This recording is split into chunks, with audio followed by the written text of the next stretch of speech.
नमस्कार, मैं हूं नीरू। तो भारत पाकिस्तान के बीच इस वक्त टेंशन अपने चरम पर है और युद्ध की संभावना बनती दिखाई दे रही है। जिस तरह से पहलगाम में आतंकवादी हमले को अंजाम दिया गया, इसके बाद भारत लगातार पाकिस्तान को सबक सिखाने की तरफ आगे बढ़ रहा है। इसे लेकर वो अपनी तैयारी भी कर रहा है। दूसरी तरफ पाकिस्तान भी अपनी तैयारी में जुट गया है। उसे पता है कि भारत इस बार छोड़ने वाला नहीं है।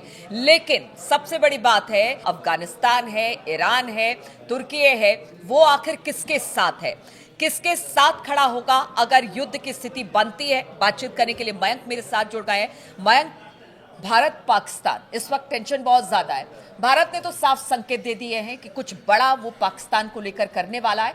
ऐसे में तुर्की, तालिबान और बात की जाए ईरान की, क्या भूमिका रहने वाली है, क्या देख रहे हैं? अब देखिए, इन हालात में हम सबसे पहले बात करते हैं तालिबान की। आपने तीन बातें की, तालिबान, ईरान और तुर्की। सबसे पहले हम बात करते हैं तालिबान की। देखिए, तालिबान ने जैसे ही पहलगाम पर हमला हुआ, उसके बाद तालिबान ने पहलगाम में जो हमला, आतंकी हमला हुआ, उसकी तीखी आलोचना की है, तीखी निंदा की है। तालिबान की तरफ से ये कहा गया है कि ये जो हमला हुआ, ये बेहद बर्बर हमला था और इस तरह के हमले की हम सख्त निंदा करते हैं।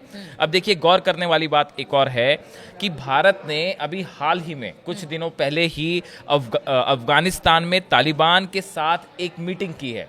इस मीटिंग में भारत की तरफ से आनंद प्रकाश जो है वो शामिल हुए हैं। ये विदेश मंत्रालय में, भारतीय विदेश मंत्रालय में सचिव हैं और पाकिस्तान और अफगानिस्तान का विभाग देखते हैं। देखिए, ये बैठक हुई है तालिबान के साथ भारत की, और इस बैठक में जो अफगानिस्तान के तालिबान की तरफ से विदेश मंत्री हैं आमिर खान मुत्ताकी, इनसे इनकी मुलाकात हुई और तालिबान के साथ भारत के, अफगानिस्तान सरकार के साथ भारत के रिश्तों को मजबूत करने को लेकर बात हुई है। तो तालिबान की तरफ से ये संकेत आए हैं, अगर हम सरल शब्दों में समझाएं, कि अगर भारत और पाकिस्तान की जंग होती है तो इस हालात में तालिबान और अफगानिस्तान सरकार भारत के साथ खड़ी हुई है। ठीक है, ये एक बड़ा डेवलपमेंट है। देखिए, भारत जो है, इसको लेकर तालिबान की तरफ से ये कहा गया है कि अफगानिस्तान ये चाहता है कि भारत के साथ जो अफगानिस्तान में रिकंस्ट्रक्शन का काम चल रहा है, जो सड़कें बनाई जा रही हैं, जो स्कूल्स बनाए जा रहे हैं, मेडिसिन सप्लाईज हो रही है, छात्रों को जो है स्टडीज के लिए जो है मदद की जा रही है, ये इसमें अफगानिस्तान चाहता है कि भारत से ज्यादा सहयोग लिया जाए। इस समय अफगानिस्तान में डेवलपमेंट जो है वो एक बहुत बड़ा मुद्दा है। अंतर्राष्ट्रीय स्तर पर तालिबान सरकार को रिकॉग्निशन चाहिए, उसमें भारत एक अहम रोल अदा कर सकता है। तो ये माना जा रहा है। देखिए, दूसरी तरफ तालिबान और पाकिस्तान के संबंध भी अच्छे नहीं है। जो बॉर्डर है, उस बॉर्डर पे लगातार टेंशन बना हुआ है पिछले कुछ सालों से, जब से तालिबान की वापसी हुई है, और कई बार तो बड़ी हैवी एक्सचेंज ऑफ फायर भी हुआ है। तो इन हालात में भारत जो है, उसने एक प्रकार से पाकिस्तान को घेरने के लिए एक मजबूत प्लान बनाया है और उसमें अहम रोल अदा करने वाला है तालिबान। अगर मान लीजिए पाकिस्तान के साथ जंग होती है, तो इन हालात में अभी जो संकेत हैं उसके मुताबिक तालिबान भारत की मदद के लिए सामने आ चुका है। दूसरी बात तुर्की की करते हैं। आपने जो सवाल तुर्की का पूछा, देखिए, 2 दिन पहले पूरे दुनिया भर में जो मीडिया है उसमें इस तरह की चर्चा थी कि 6 बड़े प्लेन्स जो हैं तुर्की ने पाकिस्तान भेजे हैं, जो इस्लामाबाद उतरे हैं, जिसमें हथियार भरे हुए थे। इस तरह की खबरें मीडिया में आई। उसके बाद तुर्की की तरफ से कल ये ऑफिशियल बयान आया है कि भाई इस तरह की कोई बात नहीं है, जो 6 प्लेन हमने भेजे थे, जो प्लेन्स वहां पे गए थे, वो रिफ्यूलिंग के लिए गए थे। ऐसा, हाँ, वो रिफ्यूलिंग के लिए गए थे और उनमें ईंधन भरा जाना था, इसलिए वो प्लेन्स जो है पाकिस्तान गए। हथियार जैसी कोई बात नहीं है। लेकिन इस तरह की तुर्की की तरफ से बयान सामने आने के बाद भी इंटरनेशनल मीडिया में इस तरह की चर्चाएं हैं कि अभी इस बारे में किसी भी तरह की पुख्ता बात नहीं कही जा सकती। तुर्की, अगर भारत पाकिस्तान की जंग होती है तो उसमें क्या तुर्की पाकिस्तान के साथ खड़ा होगा, क्या पाकिस्तान को हथियार प्रोवाइड करेगा, ये अभी एक बड़ा सवाल बना। खबर ये भी है कि जैसे चाइना और तुर्की सपोर्ट में है, पाकिस्तान सपोर्ट में, इस तरह की एक जनरल चर्चाएं हैं कि जैसे चाइना ने जो है अपनी कुछ मिसाइल्स दी हैं पाकिस्तान को। इस तरह की बात है कि राफेल को काउंटर करने के लिए चीन की तरफ से मिसाइल्स दी गई हैं। अब इसी तरह की बात जो है वो तुर्की को लेकर है। अब देखिए, अब हम तीसरी बात करते हैं ईरान की। एक बात तो तय है, ईरान की तरफ से ये साफ संदेश पाकिस्तान को दिया जा चुका है कि हिंदुस्तान से जंग मत लड़िएगा। देखिए, जब ये हमला हुआ उसके बाद अब्बास अराक्ची जो विदेश मंत्री हैं, इनकी तरफ से एक प्रस्ताव आया था कि हम भारत और पाकिस्तान के बीच मध्यस्थता करना चाहते हैं। हम नहीं चाहते कि दोनों देशों में जंग हो, शांति बनी रहे। ईरान की तरफ से पहलगाम हमले की तीखी और सख्त आलोचना की गई।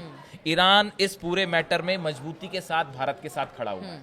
और आप अगर आप गौर से देखें तो ईरान जो है वो पिछले कुछ सालों में भारत के साथ अपने व्यापारिक संबंध तेजी से मजबूत करना चाहता है। अगर हम खामेनी जी के बयान की चर्चा करें, उन्होंने कुछ समय पहले, जैसा बताया जाता है कि उन्होंने ये कहा ईरान के अधिकारियों को कि हमें आसपास के जो पड़ोसी देश हैं इनके साथ व्यापार को बढ़ाना है। उसमें उन्होंने रूस का नाम लिया, उसमें उन्होंने भारत का नाम लिया, लेकिन उन्होंने पाकिस्तान का नाम नहीं लिया। हमने पहले भी एक वीडियो में इस तरह की चर्चा की थी। ईरान इस बात को अच्छी तरह से समझता है कि भारत एक उसका बड़ा सहयोगी देश है जो वहां से ऑयल खरीद सकता है।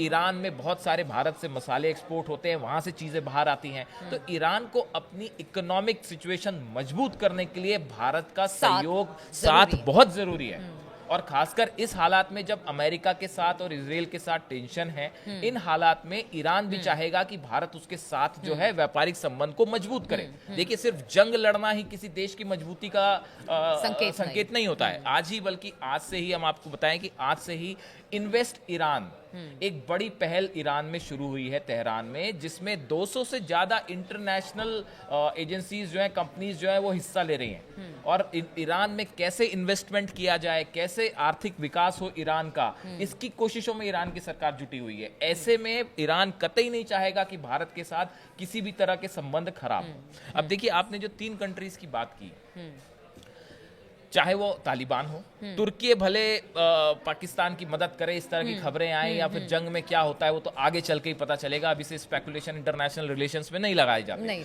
लेकिन एक बात तो साफ है कि चाहे तुर्की हो, चाहे तालिबान हो, चाहे ईरान हो, या कोई भी और देश हो, पाकिस्तान का अगर कोई और भी मददगार देश है, वो भी चाहे अजरबैजान क्यों ना हो, हिंदुस्तान के साथ कोई देश ये नहीं चाहेगा कि अपने रिलेशन खराब किए जाएं। और देखिए, एक इसमें एक हकीकत और भी है जो खबरें आ रही हैं कि पाकिस्तान अब ये बात को समझ चुका है कि इस बार मोदी गवर्नमेंट करारा जवाब देने वाली है। और उसका नतीजा ये है, इस तरह से खबरें आ रही हैं कि पाकिस्तान की जो सरकार है वो सऊदी और ईरान के पास जो है वो मदद लगाने के लिए पहुंची हुई है कि कैसे भी करके इस जंग को रोक दीजिए। क्योंकि अगर जंग होती है तो उसमें पाकिस्तान का इस बार शायद बहुत बुरा हाल होने वाला है। और सब पहले जितने स्ट्राइक हुई है उससे बड़ी स्ट्राइक होगी। तो अब ये तीनों कंट्रीज आने वाले स्थिति में और क्या बिल्कुल भौगोलिक अगर संरचना की बात की जाए तो पाकिस्तान की तीर, मतलब अगर इधर से अगर भारत अगर वार करता है तो कम से कम चौतरफा घेर कर अगर ये सारी कंट्रीज अगर भारत के साथ खड़ी होती है तो फिर पाकिस्तान को कोई नहीं बचा सकता है। चलिए, तो देखिए कि जिस तरह की स्थिति बन रही है भारत पाकिस्तान के युद्ध को लेकर, वैसे में कौन कौन देश किस तरह से साथ है भारत के, वो हमने आपको बताया। और खासतौर पर ईरान का स्टैंड या फिर अफगानिस्तान का स्टैंड भी बताया। आगे इस पर और क्या अपडेट जैसे जैसे आती जाती है, खासतौर पर भारत और पाकिस्तान के इन युद्ध की संभावनाओं को लेकर, वो भी लगातार हम अपने दर्शकों तक पहुंचाते रहेंगे। और बाकी मिडिल ईस्ट की खबरें तो हम आपके लिए लेकर आते ही रहते, उसके बारे में भी तमाम अपडेट्स हम आपको देते रहेंगे। फिलहाल बहुत बहुत शुक्रिया हमारे साथ जुड़ने के लिए।